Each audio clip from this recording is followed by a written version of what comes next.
Assalamualaikum. Hi friends, welcome back to Madurai Ponnu channel. Hope you all are good.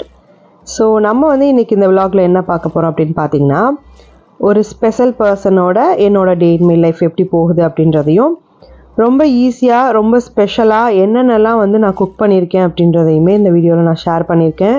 கண்டிப்பா உங்களுக்கு கொஞ்சம் யூஸ்ஃபுல்லான வீடியோவா தான் இருக்கும். And lots of love, emotions அதெல்லாம் பத்தியுமே நம்ம பேச போறோம் இந்த vlogல. So இப்போ வீடியோக்குள்ள போலாமா?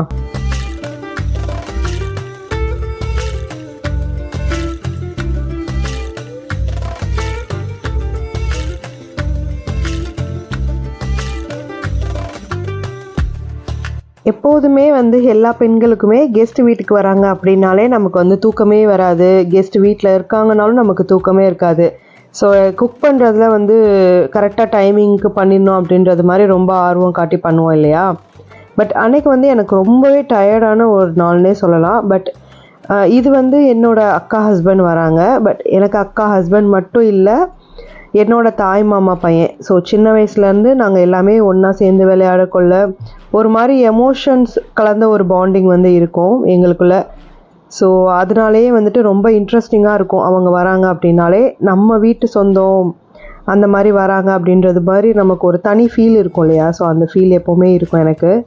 அதுவும் இல்லாமல் அபுதாபியில் தான் இருக்காங்க. பட் இயர்லி ஒன்ஸ் அந்த மாதிரி 1.5 இயர்ஸ்க்கு ஒன்ஸ் இல்லை இயர்லி ஒன்ஸ் அந்த மாதிரி தான் விசிட் பண்ண முடியும் அவங்களால. அந்த மாதிரி ஒரு சுச்சுவேஷனில் இருக்காங்க.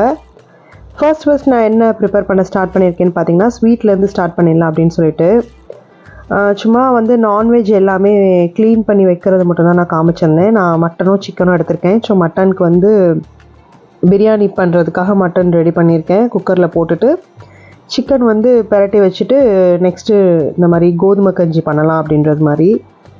ஊர்லலாம் பார்த்திங்கன்னா பிரியாணி செஞ்சோன்னா ஸ்வீட் மஸ்ட் இருக்கும். அதுலேயுமே இந்த கோதுமை கஞ்சி தான் ஸ்பெஷலாக இருக்குமே.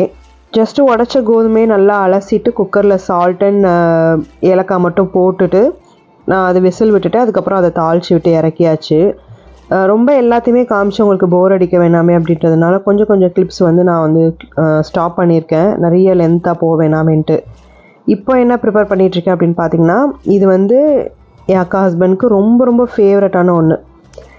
ஸோ அவங்க இங்கே வராங்கனாலே அவங்க ரொம்ப விரும்பி கேட்குறதும் சாப்பிட்றதும் இந்த ஒரு டெசர்ட் தான். ஸோ அதனால் இதை நான் மஸ்ட்டு செஞ்சுருவேன். இப்போ நான் பண்ண போகிறது பார்த்திங்கன்னா முட்டை வட்டலப்பம் ஈஸியான மெத்தடில் ஜஸ்ட்டு எல்லாமே நான் ஒரே மெஷர்மெண்ட்டுக்கு கப் எடுத்திருக்கேன். ஸோ அதே மெஷர்மெண்ட்டில் ஒரு ஃபுல் கப்புக்கு நம்ம எக் எடுத்துக்கிட்டோன்னா 1/2 கப்புக்கு சுகர், 1/2 கப்புக்கு மில்க்கு, ஏலக்காய் போட்டிருக்கேன், கொஞ்சம் சால்ட்டு. அதுக்கு முன்னாடி ஒரு 5-6 முந்திரி மட்டும் அரைச்சிட்டு அது கூடவே எல்லாமே சேர்த்து அரைக்கலாம். ஆனால் நான் எல்லாமே ஒன்றாவே மிக்சியில் போட்டு ஃபுல்லாக அரைச்சிட்டு வடித்து எடுத்துட்டேன். இந்த பவுல் ஏர் ஃப்ரையரில் வச்சு பண்ண போகிறேன். ஏர் ஃப்ரையரில் பண்ணுறதுக்கு நான் இப்போ தான் ஒரு 2-3 டைம்ஸாக ரெடி ஆகிட்டுருக்கேன். இல்லைனா முன்னாடி இட்லி பாத்திரத்தை தான் வைப்பேன். ஏர் ஃப்ரையரில் வைக்கிறதுக்கு செட் பண்ணி வச்சாச்சு. அந்த வேலை முடிஞ்சோடனே அப்படியே மெதுவாக தால்ச்சா செய்யலாம் அப்படின்றது மாதிரி. தால்ச்சாக்கு என்ன பண்ணிட்டேன் அப்படின்னா குக்கர்லேயே ஃபஸ்ட்டு பருப்பு மட்டன் போட்டு ஃபஸ்ட்டு வேக வச்சு எடுத்துகிட்டு திரும்பவும் வெஜிடபிள்ஸ் எல்லாம் போட்டு மசாலா எல்லாமே போட்டுட்டு நம்ம தால்ச்சாக்கு என்ன மசாலாலாம் போடுவோமோ இஞ்சி பூண்டு பேஸ்ட்டு, அப்புறம் கொஞ்சமாக மல்லித்தூள், மிளகுத்தூள், சீரகத்தூள் இதெல்லாம் போடுவோம் இல்லையா? போட்டுட்டு அப்படியே குக்கர்லேயே வச்சுட்டேன். இப்போ தாளிப்பு மட்டும் நான் ரெடி பண்ணிகிட்ருக்கேன். அடிஷ்னலாக இந்த தாளிப்பு கொடுத்தோன்னா இன்னும் நல்லா ஃப்ளேவரபுளாக இருக்கும். ஸோ தாளிப்புலேயும் நான் பட்டை, கிராம்பு, ஏலக்காய் எல்லாமே கொடுத்து ஆனியன் கொடுத்து அப்புறம் கறி லீவ்ஸ் அப்புறம் கொஞ்சமாக வெங்காயம் கொடுத்து நல்லா தாளிப்பு மாதிரி ஒன்று பண்ணி அதுலேயுமே கொஞ்சமாக ஜிஞ்சர் கார்லிக் பேஸ்ட் ஆட் பண்ணியிருக்கேன்.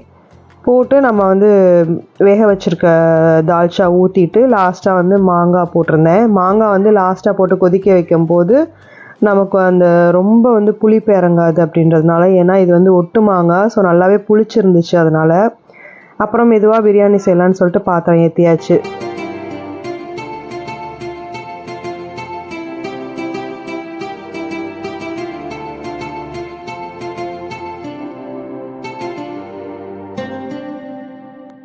பிரியாணி பண்ணுறதுக்கு ஒரு சூப்பரான மெத்தட் நான் எனக்கு தெரிஞ்ச மெத்தடில் உங்களுக்கு நான் சொல்லித்தரேன். ஸோ செம்ம சூப்பராக இருக்கும். நானே மேரேஜ் ஆகி வந்ததுக்கப்புறம் தான் பெரிய சட்டியில் பிரியாணி ஆக்குறதுக்கே கற்றுக்கிட்டேன். ஃபஸ்ட்டு இப்போ நான் ஒரு 2 kg அளவுக்கு பிரியாணி ஆக்க போகிறேன். ஸோ அதுக்காக ஆயில் அதுக்கப்புறம் கீலாம் ஆட் பண்ணிவிட்டு ஸ்பைசஸ் ஆட் பண்ணிவிட்டு ஆனியன் வந்து நல்லா கோல்டன் ப்ரௌனுக்கு ஆகிற அளவுக்கு ஃபுல்லாக வதக்கியாச்சு. ஆனியனில் வந்து லைட்டாக சால்ட் போட்டு வேணும்னா வதக்கிக்கலாம். நல்லா ஆனால் கோல்டன் ப்ரௌன் ஆகி இந்த மாதிரி வத்திடணும். அவ்வளோ ஆனியன் போட்டிருந்தேன் பார்த்துருப்பீங்க. நல்லா வதக்கிடணும். அதுக்கப்புறம் இதில் வந்து நான் வெறும் காஷ்மீரி தூளும் அப்புறம் பிரியாணி மசாலா இது மட்டும்தான் ஆட் பண்ணியிருக்கேன். ரெண்டுமே 2 டேபிள் ஸ்பூன் ஆட் பண்ணியிருக்கேன். ஸோ 2 கிலோவுக்கு நான் அந்த மாதிரி ஆட் பண்ணியிருக்கேன். ஸோ அதையும் போட்டு வதக்கிட்டு அதுக்கப்புறம் கட் பண்ணி வச்சுருக்கேன் டொமேட்டோ. நான் வந்து இதுக்கு எத்தனை ஆனியன் எடுத்திருக்கேன்னா ஒரு 6 மீடியம் சைஸ் ஆனியன் எடுத்திருக்கேன். ஒரு 3 தக்காளி எடுத்திருக்கேன். தக்காளி வந்து கொஞ்சம் பெருசாக இருந்தது, அதனால நான் 3 தக்காளி எடுத்துக்கிட்டேன். ஸோ அதை போட்டு நல்லாவே வதக்கி விட்டாச்சு. அதையும் போட்டு வதக்கி விட்டதுக்கப்புறம் மல்லி புதினா அப்புறம் கேர்டு எல்லாம் ஒன் பை ஒன் அப்படியே ஆட் பண்ணி வதக்கி விட்டுக்கணும். இது எப்படி இருக்கணும், இதோட கன்சிஸ்டன்சி நல்ல தொக்கு பதத்துக்கு இருக்கணும். சூப்பராக அதில் போட்டு பரட்டி சாப்பிட்ற அளவுக்கு நல்ல தொக்கு கன்சிஸ்டன்சிக்கு வரணும். அந்த அளவுக்கு நல்லா அந்த மசாலா வதங்கி குக் ஆயிடுச்சுனாலே பிரியாணி செம்மையாக வந்துடும் நம்ம நம்பிக்கலாம். அதுக்கப்புறம் வேக வச்சுருக்க மட்டன் வந்து ஆட் பண்ணிவிட்டு அதையும் ஒரு பரட்டிட்டு அது ஒரு 5 மினிட்ஸ் அதில் மசாலாவோட மிக்ஸ் ஆனதுக்கப்புறம் தான் நான் வாட்டரும் ஆட் பண்ணேன். வாட்ரு வந்து அஸ் யூஷுவல் நம்ம பாஸ்மதிக்கு வந்து 1க்கு 1.25 அந்த மாதிரி ஆட் பண்ணுவோமா, நானும் அதே மாதிரி தான் ஆட் பண்ணியிருந்தேன். அஸ் யூஷுவல் நான் வந்து போடுற அரிசிக்கு தகுந்தாப்பில் தண்ணி ஆட் பண்ணிக்கிட்டேன்.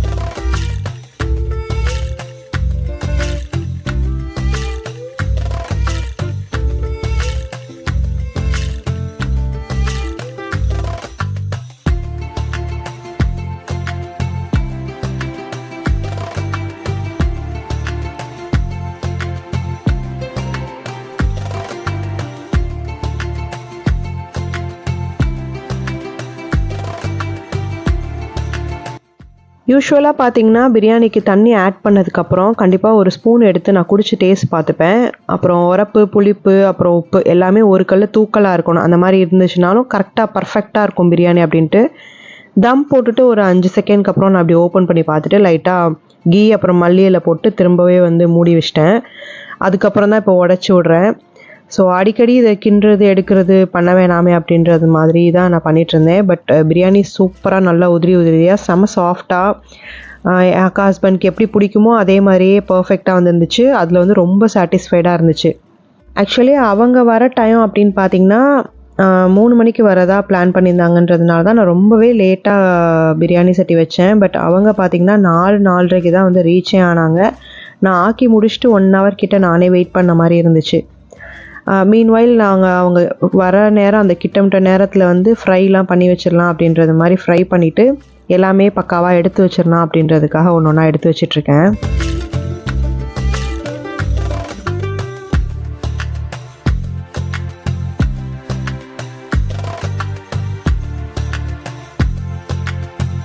சிம்பிளாக வந்து ஏர் ஃப்ரையரில் வச்சேன்னு மட்டும் சொல்லிட்டேன். பட் ஏர் ஃப்ரையரில் இருக்கிறவங்களுக்கு வந்து யூஸ்ஃபுல்லாக இருக்குமேன்றதுக்காக சொல்கிறேன். நான் எப்படி வச்சுருந்தேன்னா 180 டிகிரியில் கரெக்டாக 40 மினிட்ஸ் வச்சுருந்தேன். ஸோ செம்ம பக்காவாக சூப்பராக நல்லா சாஃப்டாக ரெடியாக இருந்துச்சு.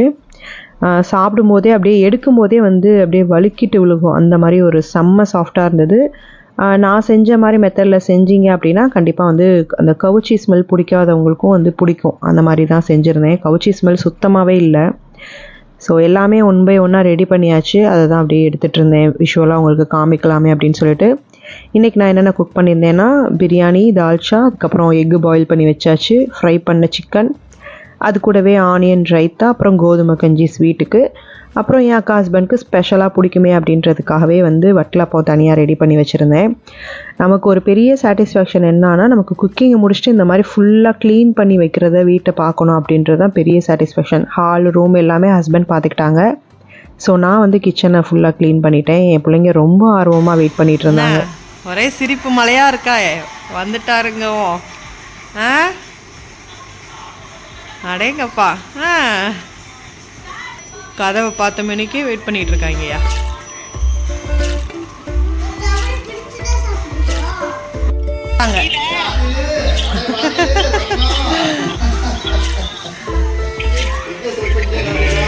வாங்க வாங்கப்பா.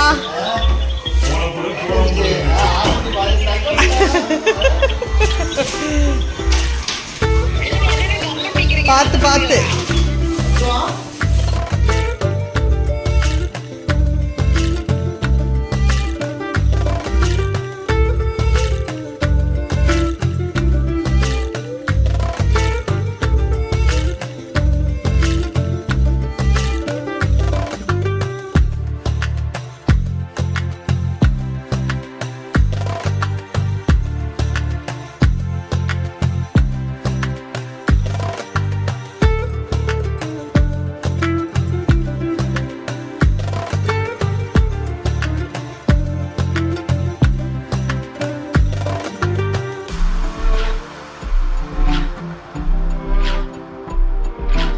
எப்போ வந்தாலும் சரி இந்த மாதிரி தான் அவ்வளோ ஜாமான் வாங்கிட்டு வருவாங்க. குட்டீஸ்க்கும் சரி எனக்கும் சரி சாப்பிட்றதுக்கு அப்புறம் வந்து விளையாடுறதுக்குன்னு சொல்லிட்டு அவ்வளோ திங்ஸ் இருக்கும். என்னென்ன வாங்கிட்டு வந்திருக்காங்க அப்படின்றதையும் இந்த வீடியோட எண்டில் நான் அட்டாச் பண்ணியிருக்கேன். ஸோ கண்டிப்பாக பார்த்து செக் பண்ணிக்கோங்க.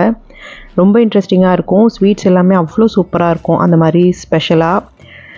அதுக்கப்புறம் அப்படியே சாப்பாடு வச்சு பரிமாற ஆரம்பித்தாச்சு. இந்த மாதிரி தால்ச்சாலாம் வச்சு சாப்பிட்டு பிரியாணி எவ்வளோ நாள் ஆச்சுன்ற மாதிரி ஒரு மாதிரி ஏக்கத்தோடையே ஸ்டார்ட் பண்ணாங்க.